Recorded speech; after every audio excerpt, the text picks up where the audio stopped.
Allô? Oui, bonjour, je parle avec Monsieur le Président Grégoire Le Virtuel. Monsieur Grégor le virtuel est indisponible parce qu'il s'est égaré dans les toiles du web et à l'heure actuelle, on ne peut avoir que le ministre convoyeur du Verbe, Ah, ok. qui est votre serviteur. Donc je peux bien entendu, selon mes disponibilités, répondre pour Grégor le virtuel lui-même. Ah oui, bonjour. Ben, moi, je m'appelle Voilà. Franco Ravelli, je suis le ministre du Renouveau de la République Voilà. libre Ah, du Free. bonjour. Bonjour, monsieur le ministre. Bonjour. En fait, je vous appelle un peu pour savoir quelque chose en plus de la République libre du Frioul parce que moi, je ne l'ai pas connue. Vous allez voir, c'est très simple. C'est très très simple. Quand vous aviez 7 ans, voilà, 7 ans à peu près, bon, et vous jouiez avec des boîtes d'allumettes. Vous savez, les petites boîtes d'allumettes, là. Alors ça pouvait faire, on va dire, une boîte qui est un hôtel pour fourmis, une chambre pour escargots, un char d'assaut, comment dire, un bac à huîtres éventuellement, enfin ce que vous voulez, puisque c'était une boîte d'allumettes et que vous étiez gamin et vous aviez 7 ans. Jusqu'au jour où votre papa est arrivé, il a craqué une allumette et il a dit voilà, petit, tu sais, avec ça, tu peux te brûler ou mettre le feu à la maison. Ce sont des allumettes et ça sert à allumer le feu, c'est tout, on ne joue pas avec. Et là, vos yeux se sont écarquillés et vous êtes rentré les portes grandes ouvertes dans le monde de l'adulte. Un monde où la partie qui était enfouie chez vous comment dire, de la lumière de l'enfant n'avait plus le droit d'être. Et le début de la République libre, c'est le fait de vouloir faire renaître chez les gens toutes ces petites étoiles qui ont été enfoncées dans nos mémoires et qui existent mais qu'il faut faire ressortir.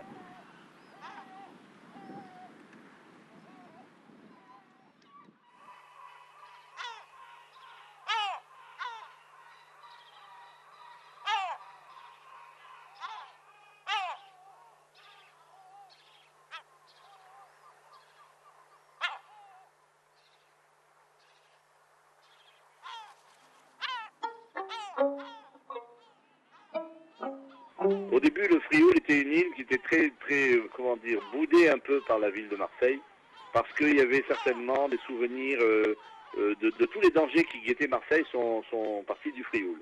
Un empereur romain qui est venu assiéger Marseille, la peste, etc.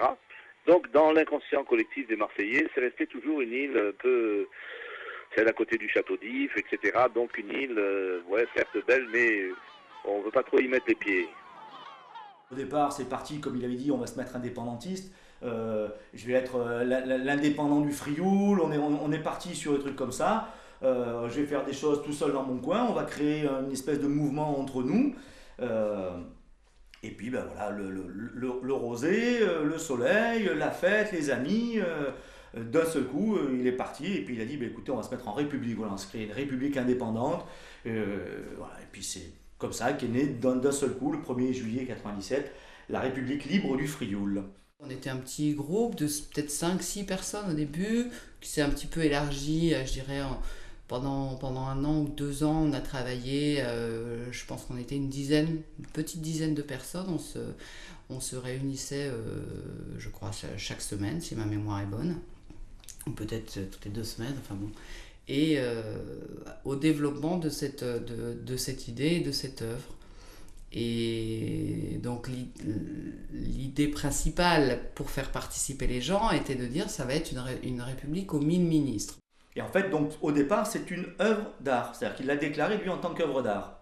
Il est vrai qu'à cette époque, il était aussi, comme il disait lui-même, arrivé au bout d'un processus dans sa peinture. Je crois qu'il avait atteint la toile blanche, en fait.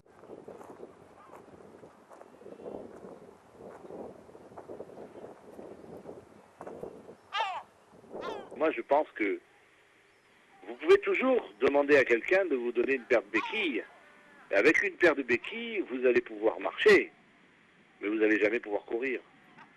Et qu'il fallait redonner, à mon avis, quelque chose d'autre à cette partie physique de la France, qui était le Frioul, les îles du Frioul, perdues, de manière à ce qu'ils aient envie de se redresser et de dire, ben voilà, écoutez, pourquoi pas. Ça veut dire qu'on crée une république. Cette république, elle est totalitairement libertaire, c'est-à-dire qu'il n'y a pas d'article de loi. Il n'y en a qu'un seul en réalité, mais vous allez le deviner, et il faut le laisser deviner aux gens, parce que quand ils l'ont deviné, après ils sont en paix avec eux-mêmes.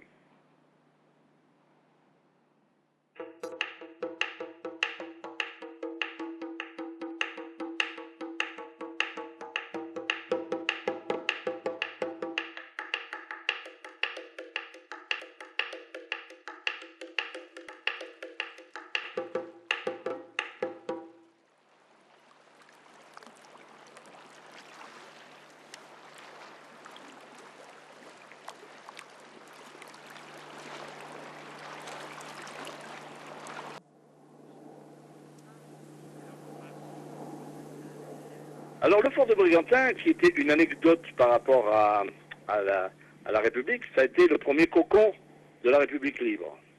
Parce qu'il fallait bien qu'on mette une République quelque part. Donc, étant donné que nous étions propriétaires dans le gouvernement français d'une parcelle qui était au Frioul et qui se situe au fort de Brigantin, le fort de Brigantin est donc devenu le symbole, si vous voulez, de cette réussite avec, comment dire, les réunions de ministres qui pouvaient se faire. Nous en avons eu deux réunions interministérielles qui se sont très très bien passées. D'ailleurs, nous attendons pour le moment, nous sommes 500 ministres à la République libre, et nous attendons d'être 1000 pour pouvoir commencer un gouvernement, parce que on ne peut pas raisonnablement et d'une manière cartésienne gouverner si on n'est pas au moins 1000. Parce qu'au-dessous de 1000, on peut éventuellement s'entendre. À 1000, déjà, ça commence à être une très très belle cacophonie, et la première réaction du gouvernement, ça va être d'attendre d'en avoir 2000, de manière à ce qu'il y ait un gouvernement de 1000 ministres qui fonctionne un jour, et que le lendemain, c'est le deuxième gouvernement. Vous voyez, l'alternance va se pratiquer comme le pain quotidien, c'est-à-dire tous les jours. Un ministre chacun, un gouvernement chacun. Alors on peut passer de la droite au gauche, de la gauche au-dessus et au-dessous.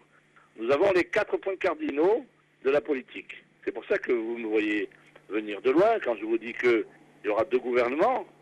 Mais très vite, vous allez pouvoir me dire, ah, attention, on pourrait en faire 4. Et là, je vous dis bravo. Parce que c'est comme ça que ça fonctionne. Et ça fonctionne très très bien. Très très bien.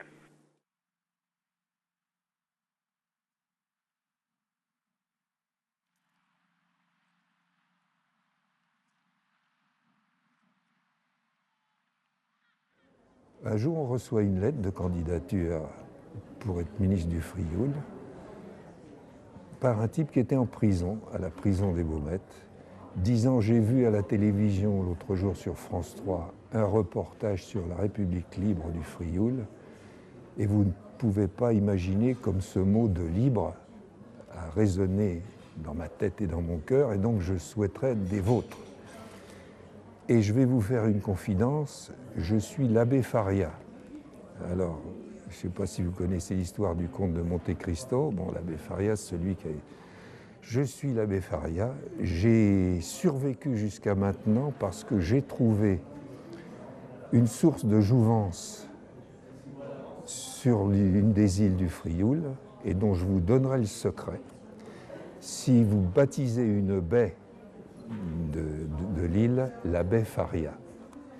Alors, vous voyez, c'était déjà un prisonnier créatif et humoristique, il était bien sur la longueur d'onde. Alors on lui a dit, on lui a répondu bien sûr, on accepte tout de suite votre chose, on vous confirme que vous êtes maintenant ministre de la République libre, mais vous n'avez pas dit quel portefeuille vous vouliez. Alors il a répondu en disant vu ma situation, le portefeuille qui me plairait bien, ce serait d'être ministre de la grande évasion. Mais il faut être réaliste, je me contenterai du portefeuille de la petite évasion. C'était superbe. Alors on s'est dit, ce type-là, il faut qu'on le rencontre et il va sortir un jour, il faut vraiment... Et on a totalement perdu sa trace. C'était extrêmement bordélique, hein, c'est-à-dire qu'en fait, il n'y avait aucune règle. Donc ça me plaisait beaucoup. Hein, une république où il n'y ait pas de règles, pas de prison, où l'argent était représenté des écrivains, des artistes, ça me plaisait bien, quoi. C'était une république qui me convenait.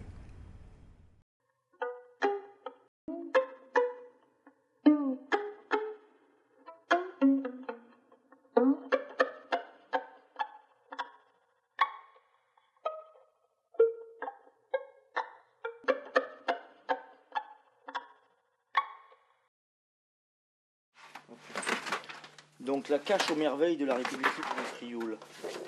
Donc voilà, donc ça, ce sont les planches, qui servaient à l'imprimerie pour faire les billets. Donc on retrouve tous les billets qui sont là, avec certains des artistes. Pascal Morabito. Le billet de Jean-Claude Maillot qui est celui-là, voilà, billet de 40... un billet de 42 hors taxe. Ça, c'est le billet de Jean-Claude Maillot. Moi, il m'est arrivé un jour comme ça d'aller dans une poste et j'avais des billets sur moi qui étaient un petit peu froissés dans ma poche. Au guichet à côté de moi, il y a des gens qui viennent d'un pays africain qui vont changer des billets à la poste. Et ils avaient des liasses de billets qui étaient colorés, comme beaucoup de billets africains, très, très, très jolis, très beaux billets, très en couleur. Et donc la guichetière prend les billets, elle fait le change. Et moi j'arrive à mon tour et je sors ma liasse de billets de la République libre de Frioul parce que j'avais à l'intérieur de ma poche quelque chose d'autre que je voulais en fait donner. Et donc je pose ma liasse de billets et la nana du guichet prend la liasse de billets, commence à les regarder, commence à les compter, commence à regarder dans son répertoire de quel pays ça appartenait pour connaître le cours. On s'est amusé un jour à demander un siège à l'ONU. Donc on a fait un joli petit texte et ils nous ont envoyé tout le protocole pour être membre de l'ONU. C'est une reconnaissance, même si elle n'est pas aboutie, parce qu'il fallait être coopté par 40 nations, il fallait avoir une vraie constitution, etc. Nous, on avait une constitution, mais elle était libre et aléatoire, ce qui veut tout dire.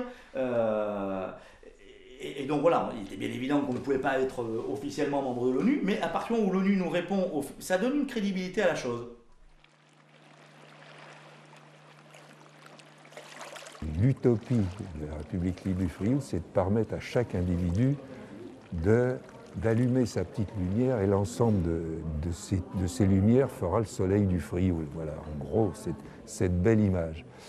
Et donc, cela suppose de ne pas définir de normes, de dire à cette création-là, je donne une note ou je la catégorise. On ne veut pas d'instrument de mesure. Il faut pouvoir divaguer au maximum, délirer en toute bonne conscience, parce que c'est une république libre jusqu'au bout. Un jour, on s'est même amusé à annexer la ville de Paris. Donc on est allé, on a envoyé un courrier, à l'époque c'était Jean Tibéry qui était maire de Paris. Mais ça c'était un jeu qui était comme ça, pour s'amuser, mais c'est allé loin, parce que quelques années après, il y a eu les élections municipales à Paris, et donc plein de candidats se sont présentés au suffrage, et nous, on s'est autorisé à aller sur les ondes de radio, dans les journaux, à interpeller tous ces candidats en leur disant, mais attendez, vous êtes candidat à la mairie de Paris, mais est-ce que vous êtes au courant que la mairie de Paris, enfin que la ville de Paris n'appartient plus à la France, qu'elle est maintenant... fait partie de République libre du Frioul, donc est-ce que vous avez demandé le consentement de République libre, est-ce que vous avez notre aval? Et pour cela, il faut que, bien sûr qu'on vous le donnera, mais il faut que vous adoptiez quand même les principes de la République, dont deux principes majeurs. Le premier, c'est qu'il faut que dans tous vos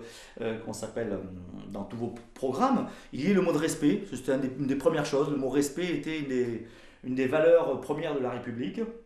Et puis il fallait qu'ils aient comme emblème et comme animal dans la République le grand gouillon bleu qui était le grand gouillon bleu et la plotrésie qui étaient les animaux de la République. Donc on avait, mais c'est vrai qu'on est passé sur les radios et ça a créé dans Paris pas mal quand même de gens qui se sont interrogés. Donc on a reçu pas mal de mots et j'ai même un jour reçu chez moi les renseignements généraux.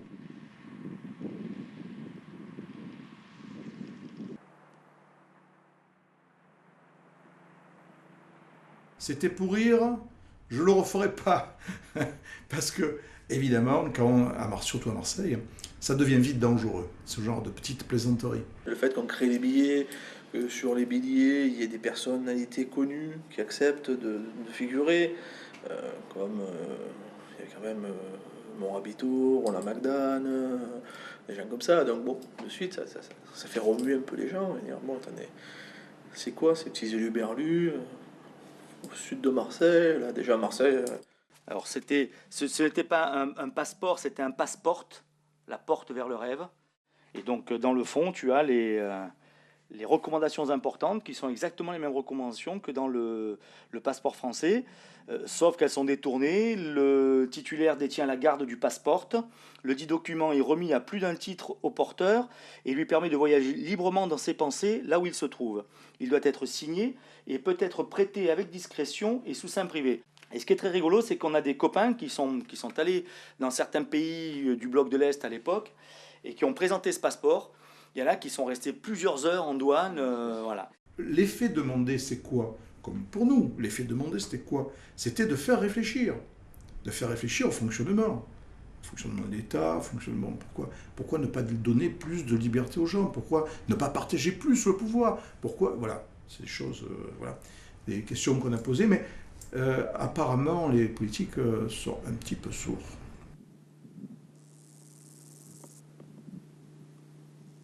Et vous voyez, le côté universel, hein, c'est qu'on n'a vraiment pas besoin de loi pour faire fonctionner quelque chose.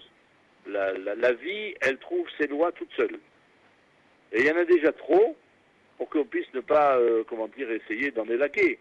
Parce que vous vous rendez compte, si jamais il fallait vivre avec le code pénal sous les mains pour chacun, une espèce de petit livre rouge du code pénal, hein, parce que nul n'est censé ignorer la loi, ça serait difficile. Et c'est pour ça que nous avons trouvé qu'il y avait on a réduit tous les codes pour le code civil, on a réduit tous les articles de loi, et on a essayé de faire le code le plus facile pour qu'il soit absorbable par même les enfants, etc.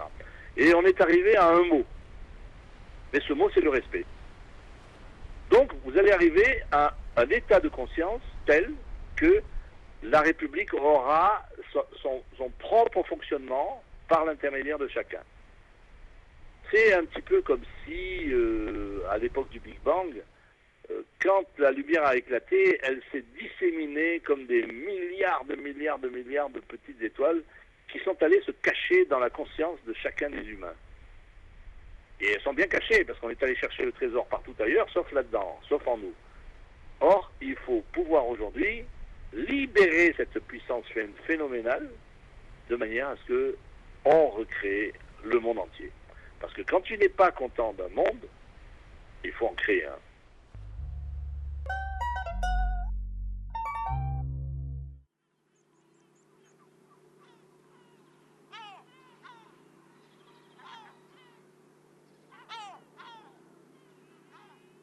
Ben, on n'a pas compris. Enfin, je sais que les gens qui étaient dans le mouvement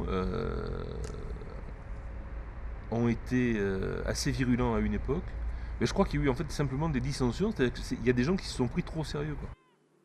Tu fais un boulot, tu rentres dans un boulot, tu fais une mission, donc tu te donnes. Tu sais que tu vas faire ça pendant quelques mois, tu te donnes. Là, c'est un truc qu'on a fait comme ça, qu'on a vécu en parallèle, comme si on s'était dédoublé. Voilà. J'avais mon métier dans la journée et j'avais République Libre. Je naviguais de l'un à l'autre. C'était bon. Non, ça me manque, bien sûr que ça manque. On a vécu des moments très forts, très beaux, très chouettes. Ouais, voilà. ça a été à un moment donné. Voilà. Ça a été une histoire amusante, ça a été une histoire sympathique. On en a bien... On s'est bien amusé avec. Puis bon, après, peut-être qu'on a vieilli aussi. Dans ce genre d'utopie, il faut un homme qui fédère un peu tout ça, quoi. Et cet homme n'est plus là.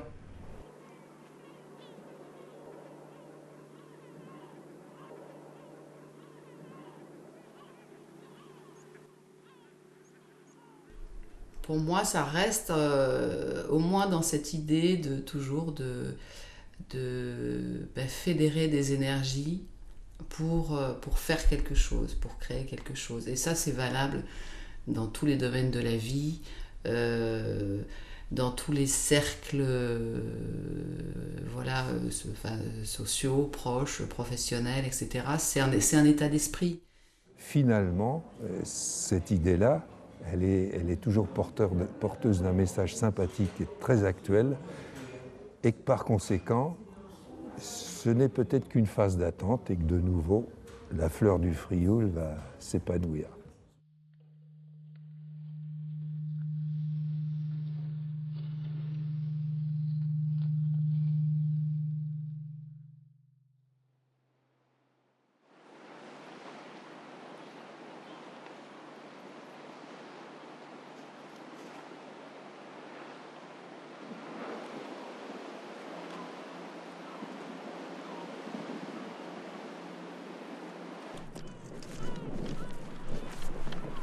c'est l'effort Bregantin. Moi j'arrive ici.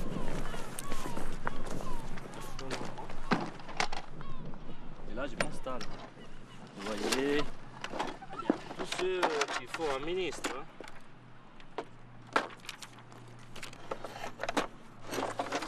Ça c'est ma table.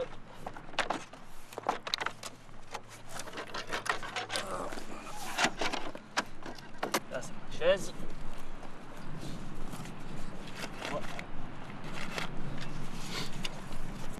L'antenne pour écouter Monsieur le Président qui parle. Les téléphones.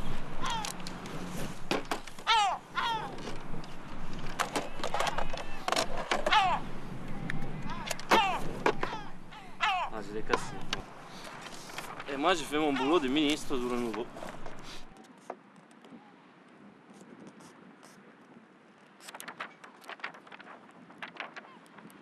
Franchement, j'ai pas compris encore mon destin par rapport au Frioul. Un peu comme il a fait Ulysse dans l'Odyssée. Voilà, je suis tombé sur cette île. Et moi, je suis là. Pour le moment, je vis dans cette dimension.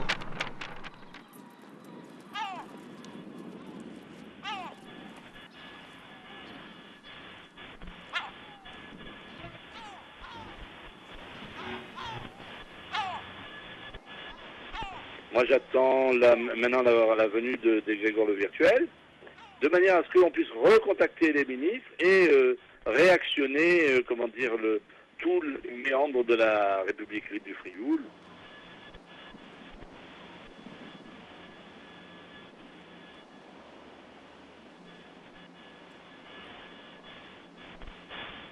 C'est vrai, je l'avoue, que nous sommes relativement subversifs, parce que finalement, qu'est-ce que les citoyens de la République et les ministres apprennent? Ben, c'est que d'abord, on peut déjà essayer d'être maître de soi, de ne pas forcément demander aux autres et d'essayer de s'ouvrir à la compassion qu'il y a autour de soi.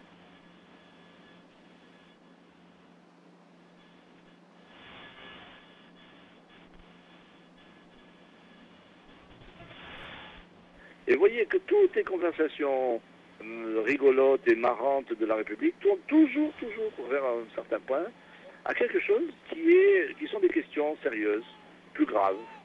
Mais en même temps, on ne se prend pas au sérieux. Pourquoi se prend au sérieux? On est simplement des petits humains, tout petits comme des fourmis. Et c'est par les rêves qu'on atteint la réalité.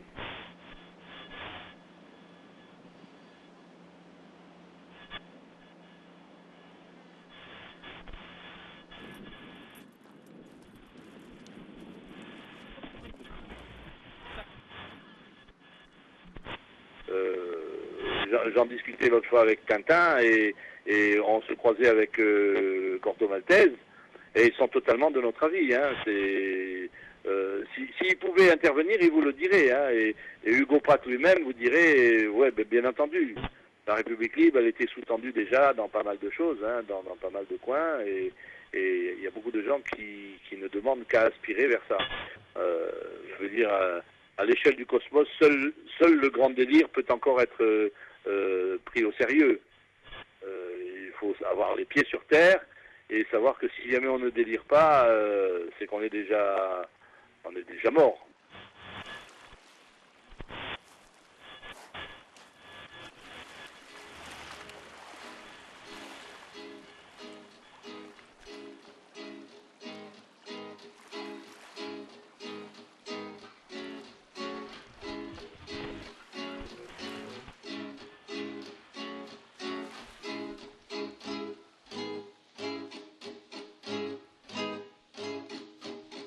la la la la la